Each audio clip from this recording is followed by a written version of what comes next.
যোগ্য যাদের বাস্তুতে বিভিন্ন ধরনের সমস্যা থেকে থাকে, অনেক মানে ছেলে মেয়েদের অনেক বেশি বয়স হয়ে গিয়েছে, তাদের বিবাহ হচ্ছে না এবং তাদের চাকরি ক্ষেত্রে বাধা সৃষ্টি হচ্ছে এবং তাদের অর্থনৈতিক ক্ষেত্রে ডেভেলপমেন্টের বাধা সৃষ্টি হচ্ছে, বাড়িতে বিভিন্ন ধরনের অশান্তি হয়ে থাকে এবং সবচাইতে বড় একটা বিষয়, স্বামী স্ত্রীর মধ্যে একটা মত বরিমানা কম হয়ে থাকে এবং সন্তান অবাধ্য হয়ে থাকে, বাড়িতে পার্শ্ববর্তী গুপ্তশত্রু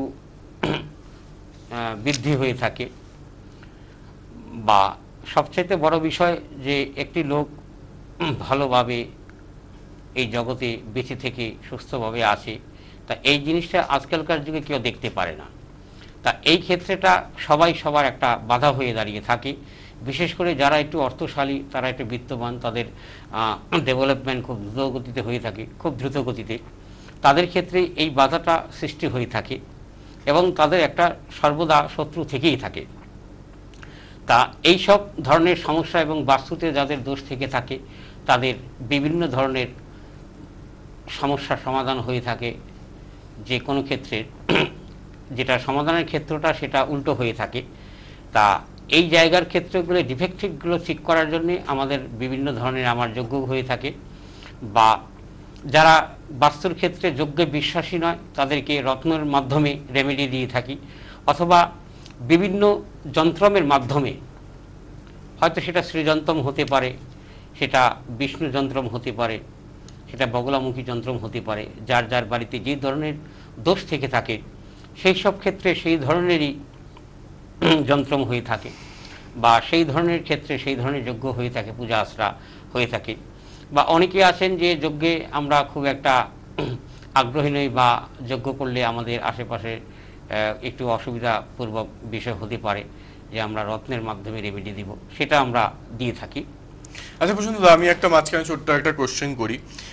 অনেক জায়গায় শুনেছি, মানে শোনা কথা, আমার নিজের চোখে দেখা নেই, বাট তবুও আপনি যেহেতু রয়েছেন, আপনার কাছ থেকে আমরা সঠিক তথ্যটাই জানতে পারি প্রতিদিনই। তো আজকে আমার কাছে একটা ছোট্ট জানার বিষয় ছিল। অনেক জায়গায় শুনেছি এমনটা নাকি হয় যে যজ্ঞ চলছে, মানে কারো প্রবলেম রয়েছে তার জন্য যজ্ঞ করছে, যেমন সেখানটাতে অনেকের মানে ইঞ্জিনিয়ার একটা বড় যজ্ঞ হচ্ছে, সেখানে অনেকজনের প্রবলেম নিয়ে বসা, যে 5-6 জনে হতে পারে। সেখানে যদি সে সশরীরে উপস্থিত নেই, আপনি যেমন বলছেন যে আমার সঙ্গে অনেক ক্লায়েন্ট যায়, তারা বসেন, যজ্ঞগুলো করে থাকেন। অনেক জায়গায় শুনেছি তারা নাকি ছবি, মানে হয়তো বা আমার জন্য কিছু একটা যজ্ঞ করা, আমি হয়তো প্রেজেন্ট নেই, আমার ছবিটা সেখানে প্রেজেন্ট রয়েছে এবং আমার নাম গোত্র যেগুলো দরকার সেগুলো রয়েছে, সেখান থেকে সেইভাবে যজ্ঞ করা হয় এবং আমার যে প্রবলেমগুলো সেটা শর্ট আউট হয়ে যায়। সেটা কি সম্ভব? হ্যাঁ, সেটা সম্ভব। অনেকের সময়ের হয়ে থাকে না, হয়তো অনেকে দিল্লি, মুম্বাই বা বিদেশেও চাকরি করে থাকেন, কিন্তু তার জনমকুণ্ডলিতে বিভিন্ন দোষ রয়েছেন এবং তিনি বিভিন্ন ট্রাভেলসে ভুগছেন। তা সেই ক্ষেত্রে তার পিতার নাম, তার মাতার নাম এবং তার নাম গোত্র, তার ছবি দিয়ে সেই যজ্ঞটা করে থাকি এবং তার ছবি উপস্থিত থাকা এবং সেই ব্যক্তিটা উপস্থিত থাকা বিষয়টা অনেকটা একই ধরনের হয়ে থাকে। তা সদেহে উপস্থিত থাকলে আমরা পরিপূর্ণাঙ্গ আহুতিটা দেওয়াতে পারি। আর ছবিটা যদি থেকে থাকে, তার হয়তো কোনো দাদা হোক, ভাই হোক, মা হোক, সেটা বোন হলে চলবে না, বা বাবা হোক, তার ফ্যামিলির একজনকে থাকতে হয়। তার ফ্যামিলির যে কোনো একজন থাকলে সবচেয়ে বেটার হয়। অনেকে আছে আমাদের কাছে দায়িত্ব দিয়ে থাকেন, দাদা আপনার তারাপীঠ যাচ্ছেন, আপনি সেই যজ্ঞটা করে দেন, আমরা কেউ যেতে পারছি না, আপনি করে দেবেন। আপনি করে দেন। সেই ক্ষেত্রে আমি দায়িত্ব নিয়ে সেটা করে দিয়ে থাকি এবং ছবির পেছনে সেই যে ব্যক্তির যোগ্য হবে তার নিজের হাতে লেখা হতে হবে নাম, গোত্র, সংকল্প, তার সব কিছুই। সেটা অবশ্যই বাংলায় হতে হবে বা সংস্কৃত ভাষায় লিখতে পারেন। যারা সংস্কৃত লিখতে পারেন না তারা বাংলায় লিখে দেবেন। ইংলিশে কোনো মন্ত্র উচ্চারণ হয় না, সংস্কৃত বাংলায়। তা সেই ক্ষেত্রে যজ্ঞের সমস্যার সমাধান করে দেওয়া যেতে পারে এবং আমি অ্যাভেলেবেল এটা সর্বদাই করে থাকি। যেমন 5 জনের যোগ্য হলে তার মধ্যে হয়তো 3 জনই উপস্থিত নেই বা 2 জনই উপস্থিত নেই, সেই ক্ষেত্রে নামগোত্র সংকল্প করে, বা সে বাইরে চাকরি করে, সেই ক্ষেত্রে আমরা করে দিয়ে থাকি। অর্থাৎ তার ছবির মাধ্যমে পূজা আশ্রা, মন্ত্র শ্রবণ সেগুলো করে, পাঠ যজ্ঞ আদি করে, তার নামগোত্র সংকল্প করে তাকে সেই যজ্ঞের থেকে সে দোষের থেকে অব্যাহতি দেওয়া যেতে পারে। তা সেটাই হচ্ছে যজ্ঞের মূল বিষয়। কারণ অনেক রাজা মহারাজারা যজ্ঞ করিয়েছেন নিজে উপস্থিত না থেকে, অনেক বড় বড় ব্যক্তিরা নিজেরা ফেজ হন না, তারা ছবি দিয়ে পাঠিয়ে দেন। সেইভাবে যজ্ঞটা সেটা সমস্ত গুপ্তভাবে থেকে থাকে, বা সে সদেহে সেখানে উপস্থিত হতে পারবেন না, ছবির মাধ্যমে সেই যজ্ঞটা আমরা করে থাকি। সেটাকে এক প্রকার ফটো সম্মোহনও বলা হয়ে থাকে। এই যজ্ঞর ক্ষেত্রে ফটো সম্মোহন যজ্ঞ সেটা হয়ে থাকে, সম্মোহিত করে তাকে ওই ছবির মাধ্যমে ব্যক্তিকে এক প্রকার আবির্ভূত করানো হয়, যেটা ফটো সম্মোহন বলা হয়। তার মাধ্যমে যজ্ঞ আমি করে থাকি। আর সবচাইতে বাস্তুর ক্ষেত্রে বাড়িতে যেভাবে যজ্ঞ আদি করা হয়ে থাকে, বাড়ির সব সদস্য উপস্থিত অনেক ক্ষেত্রে থাকতে পারেন না, তারা চাকরি বাকরি কেউ করে থাকেন বা বাইরে ব্যবসা বাণিজ্যের কাজে তারা বাইরে যেয়ে থাকেন। সেই ক্ষেত্রে বাড়ির যে কোনো একজন বা দুজন সদস্য থাকলে সেই ক্ষেত্রে যজ্ঞটা করা সম্ভব। আর শত্রু দমনের যজ্ঞর ক্ষেত্রে সেই ব্যক্তি পৃথিবীর যে প্রান্তে থাকুক, তার ছবির মাধ্যমে সে শত্রু দমন যজ্ঞটা করে দেওয়া সম্ভব হয়। ওকে, তার মানে ছবি দিয়ে সম্ভব হয় আর কি। সে যে মানে সশরীরে উপস্থিত থাকবেন, তার নানান রকম, সে হয়তো বাইরে আছে কিন্তু যোগ্যতা তার জন্য ভীষণ দরকার, সেগুলো আপনারা উপকার করতে পারেন। এই দিক থেকেও অনেকেরই উপকার হতে পারে আর কি। আমি উপস্থিত নেই তবু আমি করিতে পারলাম, মানে উপকার হতে পারে শব্দটা এরকম নয়, উপকার তার হবেই। কারণটা কি, সাপোজ আমার জ্বর এলো, আমি জ্বরের জন্য ওষুধ খেলাম, সুস্থ হয়ে গেলাম। বা একটু দেহের কোনো অঙ্গে ব্যথা আছে, আমি পেন কিলিয়ার খেলাম, সাথে অ্যান্টিবায়োটিক খেলাম, সেই সমস্যাটা আমার সমাধান হয়ে গেল। ঠিক এটা একই রকম জিনিস। আচ্ছা, মানে আপনারা এই যোগ্যগুলো করলে প্রবলেম সলভ হবেই, এটা কোনো তার মধ্যে কোনো দ্বিমত নেই, যে কোশ্চেন মার্ক নেই যে হবে। হতে পারে বিষয়টা এরকম না, হতে পারে কোনো জায়গা না, সেটা তার হবেই। মানে 100% যার যার যে প্রবলেমগুলোর জন্য এই আমরা যজ্ঞ পূজা আদি করে থাকি, সেটা সেই ফলটাই। সব প্রবলেমের জন্য মানে আলাদা আলাদা সব যজ্ঞ? হ্যাঁ, একটা প্রবলেমের জন্য একটা যজ্ঞ আর কি, সেরকম বলতে। যেমন একটা বাড়িতে মানে অনেকের যে শত্রু যোগটা সৃষ্টি হয় কেন, যাদের বাস্তুতে নেগেটিভ এনার্জিটা বেশি থেকে থাকে, তাদের ক্ষেত্রে শত্রুটা বেশি হয়ে থাকে। আচ্ছা, কারণ কোনো ব্যক্তি আমার সাথে শত্রুতামি করবে, সেটা আমার কর্মের ফলে থাকতে হবে। তা কর্মের ফলে যদি সেটা থেকে থাকে, তাহলে সেই ব্যক্তি আমার সাথে শত্রুতামি করবে। একটা ইন্টারেস্টিং বিষয় বলে যাচ্ছি, অনেক সুন্দর মেয়ে রাস্তা দিয়ে হেঁটে যায়, অনেকে তাকিয়েও দেখে না। অর্থাৎ একটি কালো মেয়ে হেঁটে গেলে তার দিকে সবাই তাকিয়ে থাকে। তার মানে ওই সুন্দর ব্যক্তিটার জন্ম কুণ্ডলিতে তার কিছু নেগেটিভ কিছু আসে, কেউ তার দিকে তাকাবে না। আর সেই কালো ব্যক্তিটার জন্ম কুণ্ডলিতে এমন কিছু পজিটিভ আছে যে সবাই তার দিকে তাকিয়ে থাকতে বাধ্যতা। আচ্ছা, কারণ প্রত্যেকটা বাস্তু নেগেটিভ এবং পজিটিভ এনার্জির উপরে সব কিছুই ডিমান্ড করে। আর সবচাইতে ব্যাপার হচ্ছে আমাদের জন্মকুণ্ডলিতে যেটা জন্ম লগ্নটা, তার জন্ম লগ্নে যদি আমার নেগেটিভ এনার্জি বা নেগেটিভ কোনো দোষ থেকে থাকে, সেই ক্ষেত্রে গুপ্ত শত্রুটা বেশি তৈরি হয়ে থাকে। তা যার জন্য সেই বাস্তু যদি নেগেটিভ থেকে থাকে, তাহলে সেই বাড়িতে সন্তানও নেগেটিভ ভাগ্য নিয়ে জন্মগ্রহণ করে। আর বাস্তু যদি পজিটিভ থেকে থাকে, সেই বাড়িতে সন্তানরাও সেই পজিটিভ ভাগ্য নিয়ে জন্মগ্রহণ করে থাকে। আচ্ছা, আপনার ঘোরা তো প্রচুর জায়গায়, আপনি প্রচুর জিনিস দেখেছেন, প্রচুর বাড়িতে গেছেন, প্রচুর ক্লায়েন্ট দেখেছেন, হাজার হাজার বাড়ি। আপনার যত দেখেছেন আর কি, আপনার কি মনে হয় যে যত বাড়ি ঘর হচ্ছে তার মধ্যে কত পার্সেন্ট বাড়ি রয়েছে, মানে আপনার মানে এটা একটু হলফ করে ব্যাপার নয়, মানে আপনার মতে যেটা বলছি, কত পার্সেন্ট বাড়ি হতে পারে যেখানে বাস্তু সঙ্গে মানে 50% বাড়ির ক্ষেত্রেই আমি বলছি, মানে অলৌকিক কিছু বাস্তু সংক্রান্ত বিষয় বলি।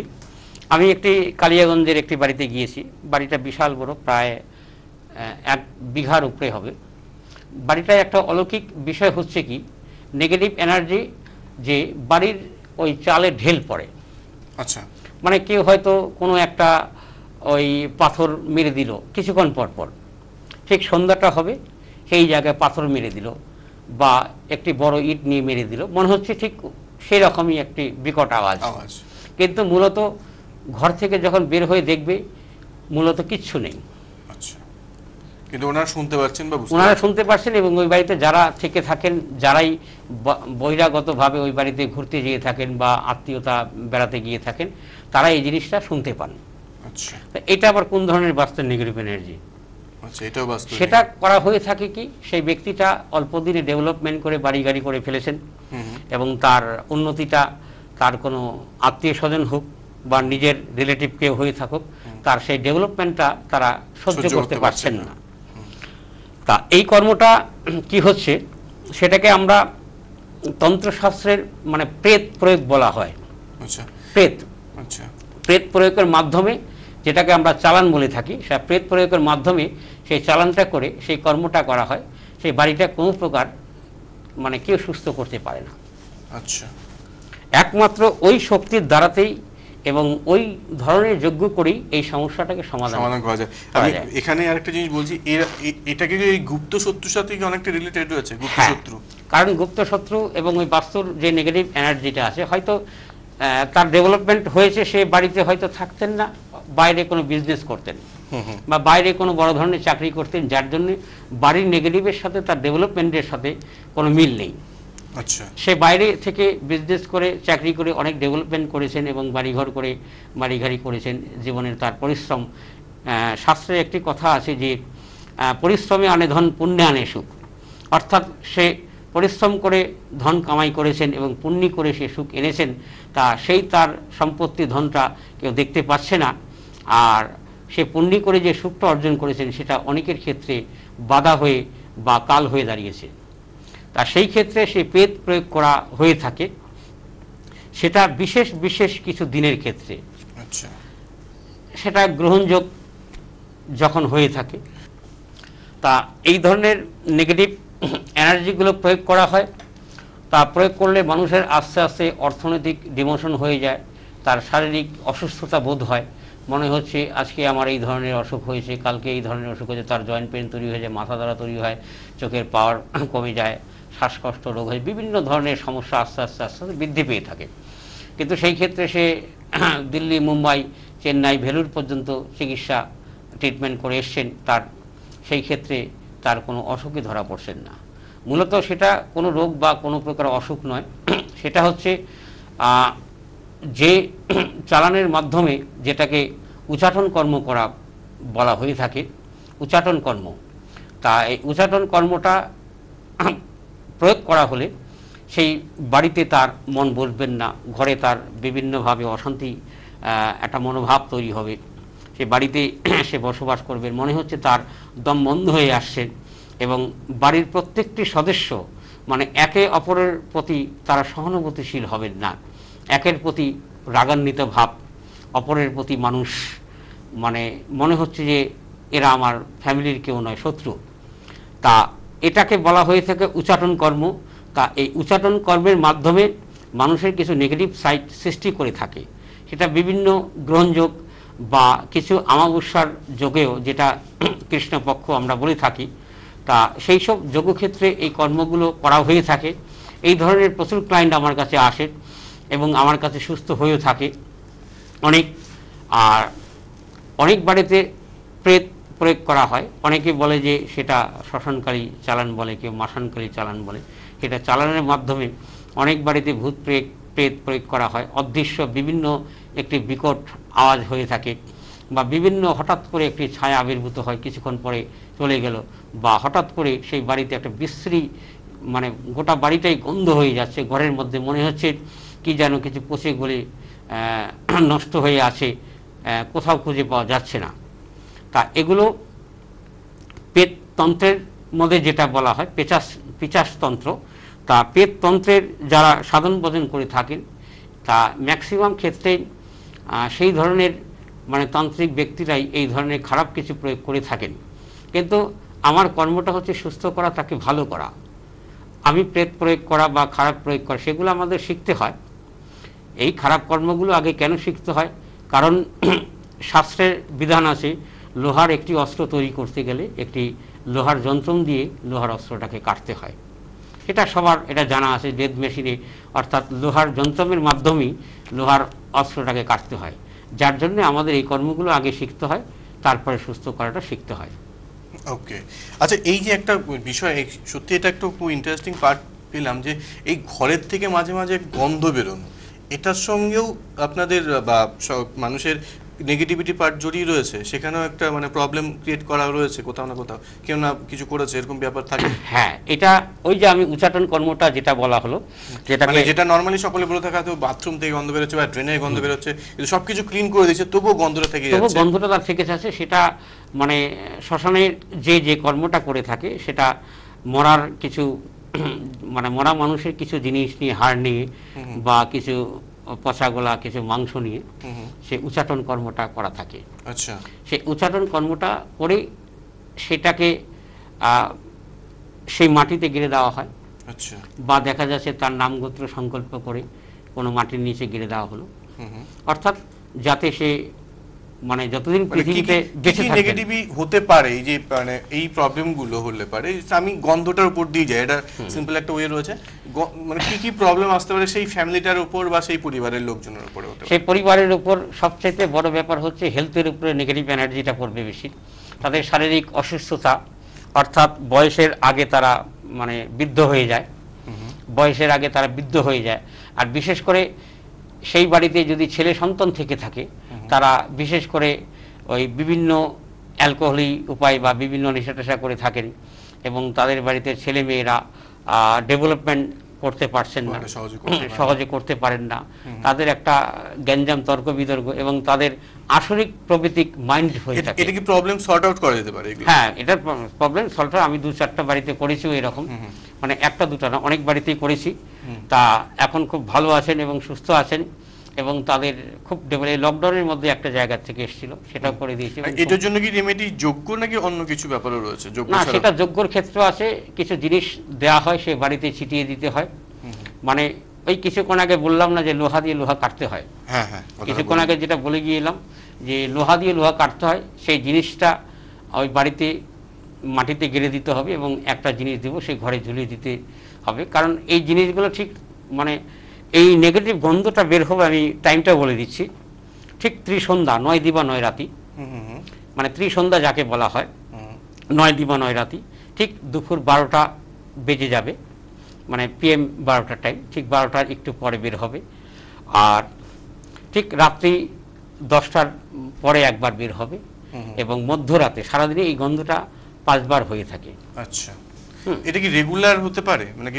সেটা রেগুলার হতে পারে, 2-1 দিন পর পর হতে পারে বা 7 দিনে 1 দিন হতে পারে। বেশ বেশ বেশ, মানে মানে আমাদের এই অনুষ্ঠান দেখে হয়তো অনেকেই ঘরে বসে বুঝতে পারবেন যে ঘরে তো অনেকেরই গন্ধ বেরোয়, এটা কিন্তু মানে কমন একটা ফ্যাক্টর হয়তো অনেক। আর এটার সবচেয়ে বড় একটা নেগেটিভ সাইড হলো যেটা মানে উচ্চাটন কর্মের মাধ্যমে যেটা আমরা প্রেত করে বলে থাকি, মাঝে মধ্যে ওই ঘরের ভিতরে কিছু রক্তের ছিটা আসবে।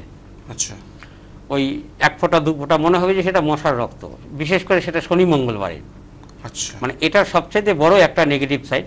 হয়তো মনে হবে যে কোনো কি যেন কারো একটু হাত কেটে গেছে, পা কেটে গেছে, যেহেতু সেটা পিচাসতন্ত্রের মধ্যে পড়ে, পিচাস প্রয়োগ করা হয়, অর্থাৎ পিচাসরা ওই পচা মাংস, হাড় এবং রক্ত খেতে তারা ভালোবাসেন, তা সেই সিমটমটা সেখানে হয়ে থাকবে।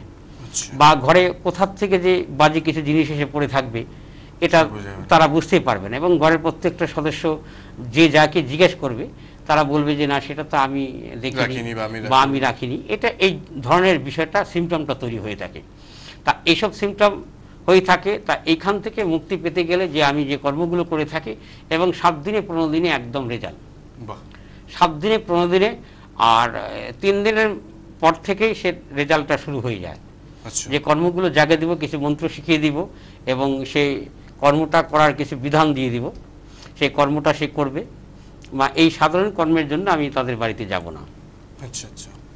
আর সহজে এমনিও কারোর বাড়িতে যাওয়া হয় না, সেটা তারা সিমটমটা বললে বা কোথার থেকে হয়েছে আমি চোখ বুঝে বলে দিতে পারি যে কে বা কারা করতে, নামটা শুধু বলা হয় না, একটা আকার ইঙ্গিতে সেটা নামটা বলা হয়।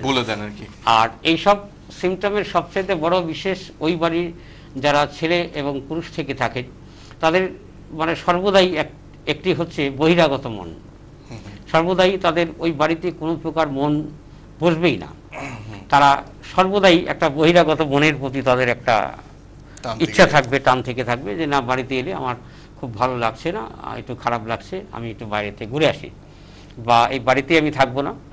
তা উচ্চাটন কর্মটাই তাকে বাড়ির থেকে বের করার জন্যই করা হয়। আচ্ছা আচ্ছা। আর সবচাইতে বড় ব্যাপার আছে, অনেকে সম্পত্তি বিক্রি করে ফেলেছেন, যে তার একটা সম্পত্তির প্রতি, মানে অন্য একজন কষ্ট করে সেই সম্পত্তিটা কিনে নিয়েছে, কিন্তু সে সঠিক মূল্য, সঠিক অর্থ দিয়ে বাড়িটা কিনেছেন, কিন্তু যে ব্যক্তি বিক্রি করেছেন তার বাড়ির প্রতি একটা মায়া থেকে থাকে, মনে হচ্ছে সে বাড়িটা তাকে বিনা পয়সায়, মানে বিনামূল্যে তাকে দান করেছেন। তা সেই ধরনের ব্যক্তিরাও এই ধরনের ক্ষতি করে থাকেন। আচ্ছা। হ্যাঁ, আমি অনেক রিপোর্ট পেয়েছি, অনেক, মানে আমি কারোর নাম বলে অনেক রিপোর্ট পেয়েছি যে এই ধরনের অনেক কয়টা সম্পত্তি যারা কিনেছেন, যারা বিক্রি করেছেন, হয়তো বাড়ির একটা অংশ, দুটো অংশ বিক্রি করে দিয়েছেন, এবং যারা বিক্রি করেছেন তাদের অর্থনৈতিক সংকট বা অসুবিধা না হলে তো তারা সম্পত্তি বিক্রি করেন না। আর যে ব্যক্তি সম্পত্তিটা কিনবেন অবশ্যই তাকে অর্থনৈতিক সচ্ছলতা তার আছে বিধায় সেই সম্পত্তিটা কিনেছেন। তা এই জিনিসটাই অনেকের সহ্য হয় না। সবচাইতে বড় নেগেটিভ বিষয় হচ্ছে এই জিনিসটাই তাদের বেশি সহ্য হয় না, যার জন্য এই ধরনের খারাপ কর্ম করে থাকেন। তবে একটা জিনিস কি আছে, খারাপ কর্মে তার খারাপ ফল হয়ে থাকে, আর ভালো কর্ম যারা করে থাকেন তাদের ভালো ফল হয়ে থাকে। অনেক সময় রাগ করে আমাকে এটা শিক্ষা দিতে হয়ে থাকে, যারা খারাপ কর্মটা করে থাকেন সেটা আমাকে রিটার্নও পাঠাতে হয়, তাদের শিক্ষা দেওয়ার জন্য, যে মানুষের খারাপ করলে দেখো নিজের খারাপ হলে কেমন লাগে, সেটা রিটার্ন করে দেওয়া হয়। মানে সাপোজ আমি তখন বিধাননগর মোড় ডোনালজে চেম্বার করতাম, তা হঠাৎ একটি ব্যক্তি অ্যালকোহল পান করে আমার চেম্বারে এসে খুব, মানে একটি আমারই রিলেটিভ হয়, উল্টোপাল্টা একটু শুরু করেছেন। তা ওকে আমি বলেছিলাম যে দেখো তন্ত্রবিদ্যা কী জিনিস, তোমাকে আমি দেখাবো। তা একটি প্রয়োগ চালান করা হলো, সেদিন শনিবার ছিল। তা চালান করার পরবর্তীতে রাস্তা দিয়ে সে হাঁটছে, তার পা টেনে ধরছে, সে কাউকে খুঁজে পাচ্ছে না, পা টেনে ধরছে অথবা তার কান টেনে ধরছে, চুল টেনে ধরছে, মানে চুলটা উঠে যাচ্ছে, কানটা সরে যাচ্ছে, পাটাও সরে যাচ্ছে, কিন্তু কাউকে খুঁজে পাচ্ছে না, কেউ একজন করছে। তা একটা হাস্যকর বিষয় হয়েছিল তখন বিধাননগর মোড়ে ডোনালজের মালিক বাবুদা তখন বেঁচে ছিলেন, যাই হোক তিনি এখন স্বর্গবাসী হয়েছেন। তা সেই সময় এই কর্মটা আমাকে বাবুদা বলেছিল যে তুমি যদি সত্যিকারে তান্ত্রিক হয়ে থাকো, তন্ত্রবিদ্যা জেনে থাকো, তাহলে তুমি আমাকে এই কর্মটা করে দেখাও। তা সেই কর্মটা করে দেখিয়েছিলাম, তা সেই বাবুদা খুব সন্তুষ্ট হয়েছিল।